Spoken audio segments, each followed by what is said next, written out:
देव सर्वकार्येषु सर्वदा.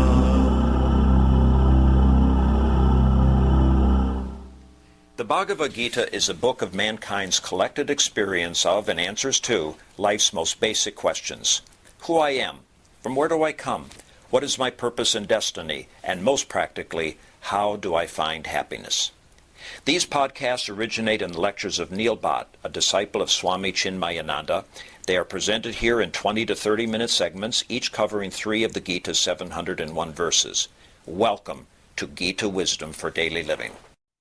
We had been discussing chapter 4, Gnana Karma Sannyasa Yoga, yoga of renunciation of action in knowledge. So far, we have seen in Bhagavad Gita that the self is imperishable, this body is perishable. However, I am right now attached to this body. I consider this to be me in spite of my intellectual appreciation of the fact taught in Bhagavad Gita in chapter 2 that this self is imperishable and you are that self, but my attachment to this body, mind and intellect is so strong that I do not recognize that fact. So to change this paradigm for me and to grasp that idea that I, the self, is not perishable, Bhagavan said, you should start with Karma Yoga. Right now your goal is to purify your mind and intellect, which is the instrument of cognition, instrument of knowledge. That is right now is veiled by this ignorance. So to get out of this ignorance, you have to purify your internal instrument, and for that the path is Karma Yoga.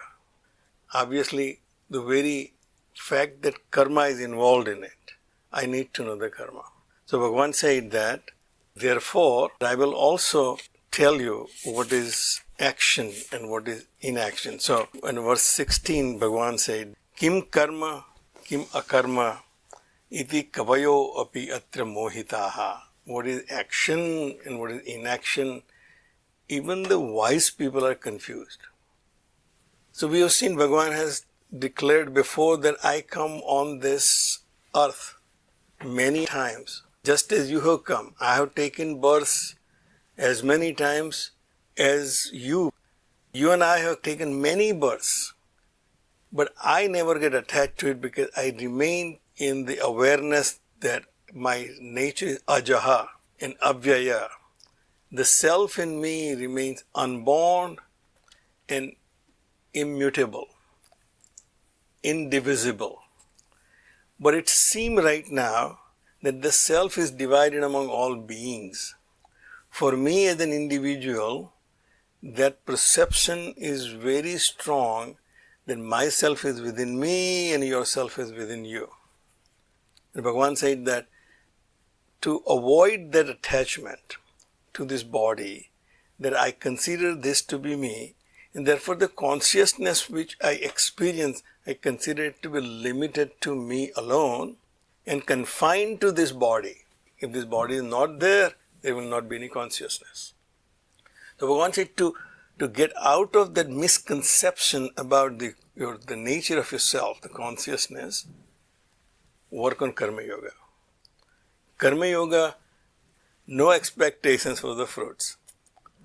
No attachment to your actions or anything else.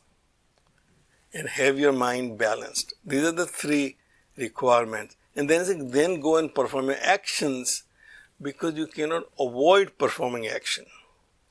As an individual, as a limited ego, as the conditioned consciousness that I am, I'm a conscious being. My body I'm conscious of in the same way that I'm conscious of all the objects in this world. But I consider my body to be something unique. That's because it is associated with my consciousness. With my consciousness, I can order my body to do things which I cannot order other things in this world to do. So I consider this body to be so unique that I identify with it. I identify with it and attach to it. So I need to function as an individual using this body, mind and intellect. That's activity. When this body is functioning, I see the activity. When the body is not functioning, I call it the body is inactive. So the activity and inactivity currently I'm defining as per my observation of my body and the body is outside.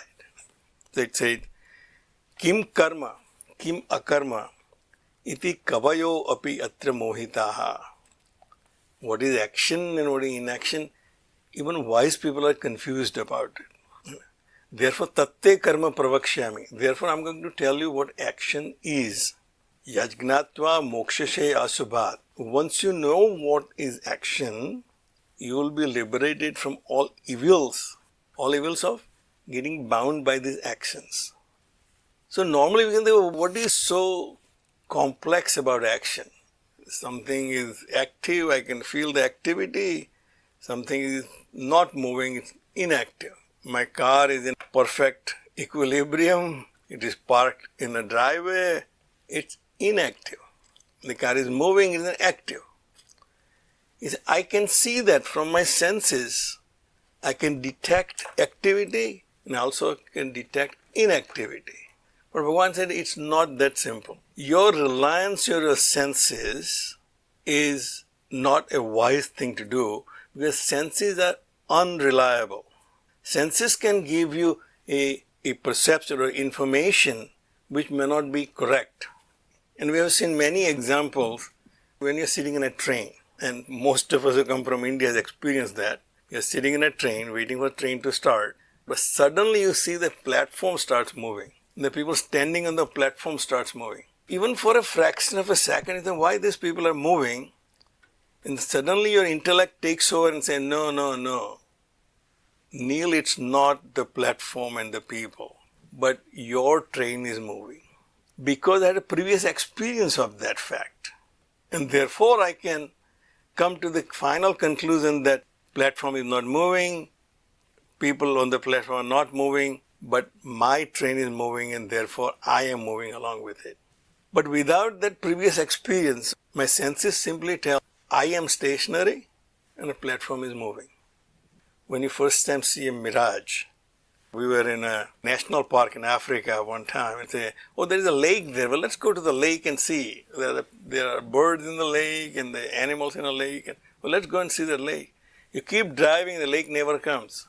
You realize it was a mirage. So your senses can give you a false impression about activity. So therefore Bhagavan said, action is so complicated that even wise people get confused. Even the very intelligent person also can be confused by this kind of illusion. Tatte karma pravakshyami. In this case, because you are going to be engaged in karma yoga, I advised you to get engaged in karma yoga. Karma yoga can only be performed if you are performing karma. And therefore, it is very important for you to know what karma is, and I am going to explain to you that karma. Then Bhagavan said, Karmano hi api bodhavyam, bodhavyam cha vikarmanaha, akarmanascha bodhavyam, gahana karmano gatihi. He said, you should know karma. It is necessary that you know what karma is, because you are getting engaged in karma yoga. Bodhavyam cha vikarmanaha. Also you should know what is forbidden action, vikarma, vikrut karma, distorted actions. You should also know what actions are distorted actions. They will devolve you from where you are. So they are forbidden actions. The forbidden actions are universal. Thou shalt not steal. Thou shalt not kill. Those are vikarmas because they are not in your benefit. However, even that's not as simple, Bhagavan said. Because for an army man, killing is not sin. Average person's killing is sin. So therefore, you should know what is vikarma is. Akarmanascha bodhavyam. Also, you should know what is inactivity. Gahana karmano gatihi. Do not take this subject very lightly. Because the nature of action is very perplexing. it is very difficult to understand. Something which looks as activity may not be activity. Something which is seemingly inactive may not be inactive. And therefore, you should know all three of them. So what is karma? So Swamiji explains, I as a living being, I go through the stages of activity and inactivity. So in my day-to-day life, while I'm in a waking state, I'm basically active. Well, even then, there are times where I'm inactive. There are pauses of inactivity, but most of the time in my waking state, my body is active. When I'm dreaming, my body is inactive, but mind is active. The mind is actively projecting a new world for me. So mind is very active, but body is inactive. But in a deep sleep, neither the body is active, nor the mind is active. Now we are obviously talking about voluntary functions. The body is not voluntarily acting in my deep sleep. So in deep sleep, I'm in activity. Deep sleep, there is no progress can be made. No new knowledge can be gained. No new achievement can be made. Therefore, this inactivity is not prescribed for a long period of time. So Bhagavan said, you should know what action is. Life is suffering between activity and inactivity. You know what is activity. You also know what is inactivity. He said, then come to the activity. There are actions which are to be performed and actions which are to be avoided at any cost. They are vikarmas. And actions which are to be performed are described in the Shastras as three types of actions: Nitya karma, Naimitik karma, and Kamya karma. Nitya karmas are daily duties and they are benign in nature. In other words, if I do something which is expected of me, nobody is going to congratulate me. Getting ready in the morning, brushing my teeth, going to the office, nobody comes and congratulates me every day that Neil, you are doing a great job. Because they are expected of me. They are my Nitya karmas. Then there are Naimitik karmas, the karmas which I perform on special occasions. Now there will be a differentiation where some people will perform those actions and some people will not perform those actions. Something asked from you when your country is in trouble or we are in a pandemic. That's a Naimitik karma. There you will have a differentiation between some people will follow those actions and some people will not. So therefore they are either binding or liberating. Actions which I perform selflessly are liberating actions, and actions which I perform selfishly are binding actions. So those selfish actions are kamya karma, desire prompted actions which I perform just to fulfill my desire. Bhagavan said, so action you should know. You should know what is inaction. Inaction when there is no activity taking place. Even though I'm conscious about it, there is no activity taking place. And vikarmas, you should avoid them at any cost because they are dangerous actions. They are detrimental to your growth. They are detrimental to the others around you. They are vikarma, vikrut karma. And then the next verse says, Karmani akarma yah pasyet. Akarmani cha karma yaha. Sa buddhiman manusyeshu. Sa yuktaha krishna karma krut. And I'll tell you, I have seen many commentaries on this verse. People have written pages after pages after pages.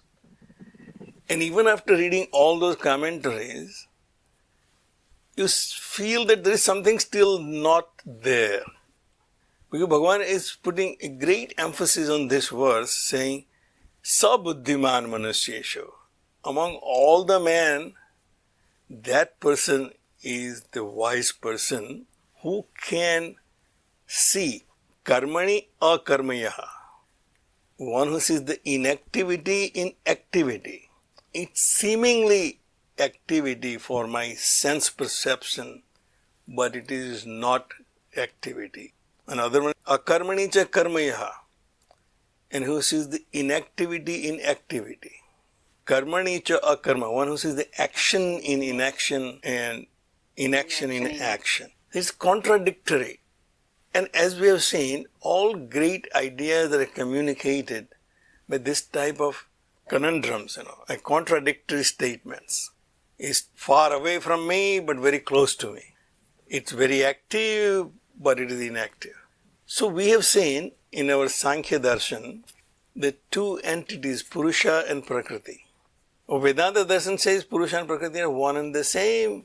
Purusha is pure Brahman, Prakriti is projection of Brahman with Maya. But in all cases, Brahman or the Purusha is conscious but inactive. Prakriti is animated and active, but it is jada, is unconscious. So one is inert but active, other one is conscious but inactive. So this superimposition of one on the other is our main confusion. Anytime I see myself active, I consider I am active. So this sense about myself is I am doing this. I am sitting, I'm speaking, I'm talking, I'm hearing, I'm walking. Whatever it is, I consider it to be my activity. But from the perspective of consciousness, it is the activity of my body.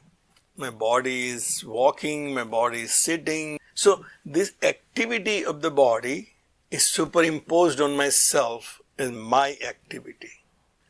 So I have this clear understanding right now that I am talking. Bhagavan said that when you think about it, that which enables you to talk is silent all throughout. There is an observer which says I am talking. There is an observer which sees that I am thinking. When I am thinking, my mind is active. And then there is a part of me which sees that I am thinking. My mind has a thought which cannot be seen by any senses, but there is a part in me which sees that thought.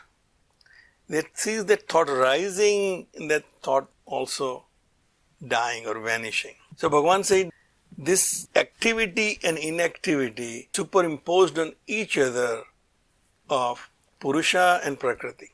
This body, mind and intellect are part of the Prakriti, and all activities are taking place by this body, mind and intellect, but I constantly think I am the doer.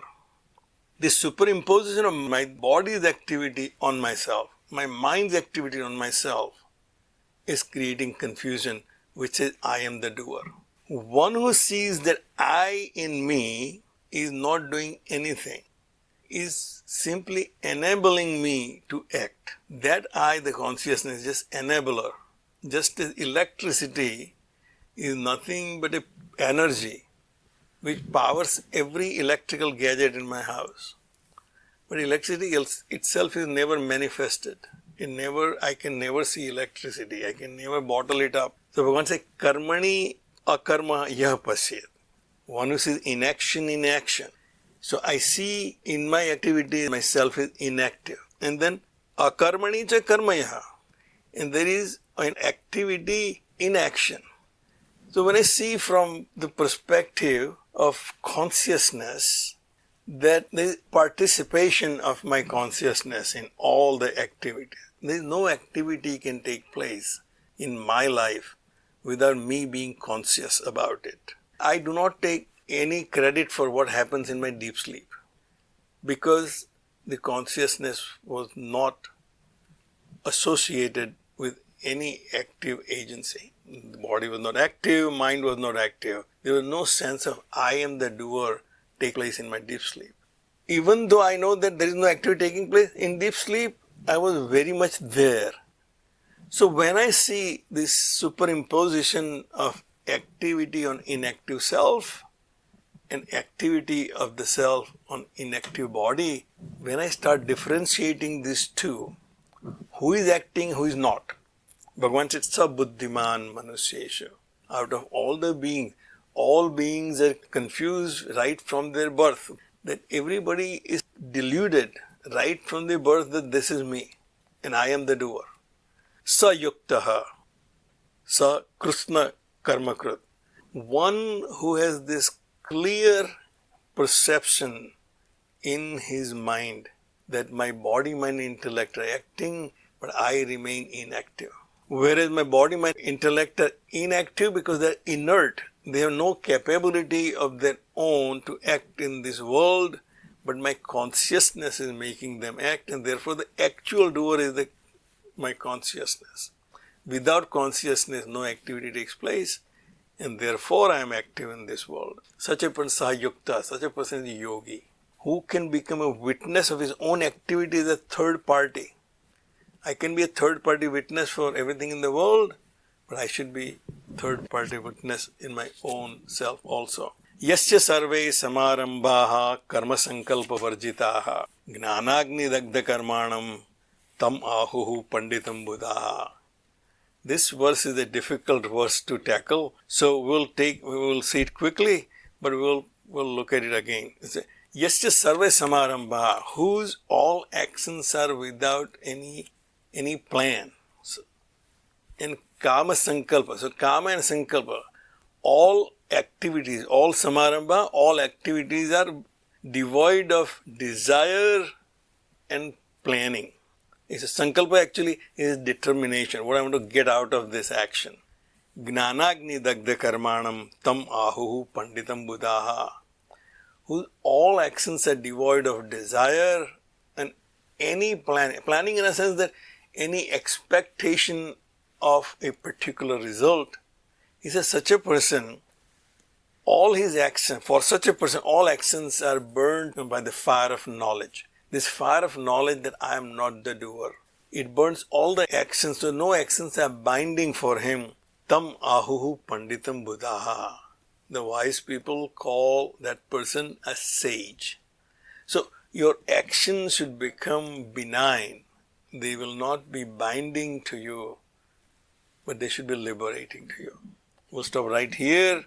If you find this podcast helpful, please support it by donating any amount by going to the episode's website at neilbhatt.podbean.com or at chinmayarichmond.org. Thank you. Om Sarve Bhavantu Sukhina Sarve Santu Niramayaha Sarve Bhadrani Pashyantu Ma Kaschid Dukkha Bhag Bhaved. Om Shantihi Shantihi Shantihi. Harihi Om. Shri Gurubhyo Namaha. Harihi Om.